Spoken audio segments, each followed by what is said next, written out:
মধ্যপ্রাচ্যের আকাশ আবারও ভারী হয়ে উঠছে যুদ্ধের শঙ্কায়।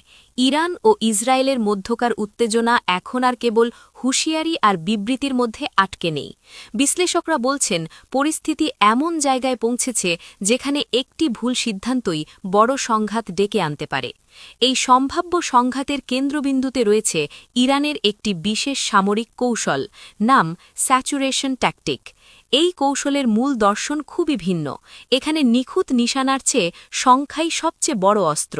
সামরিক বিশেষজ্ঞদের মতে, ইরান যদি কখনো পূর্ণ মাত্রায় হামলা চালায়, তাহলে তারা একসঙ্গে শত শত ড্রোন, রকেট ও ক্ষেপণাস্ত্র আকাশে ছুড়ে দেবে। লক্ষ্য একটাই, ইসরায়েলের আকাশ প্রতিরক্ষা ব্যবস্থাকে বিভ্রান্ত ও ক্লান্ত করে ফেলা।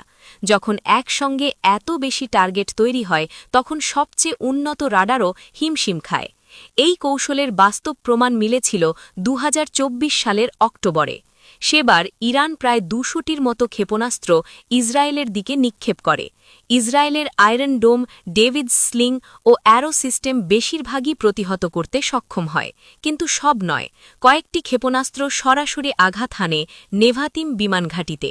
এই ঘটনায় চোখে আঙুল দিয়ে দেখিয়ে দেয়, কোনো আকাশ প্রতিরক্ষা ব্যবস্থা শতভাগ নিরাপত্তা দিতে পারে না।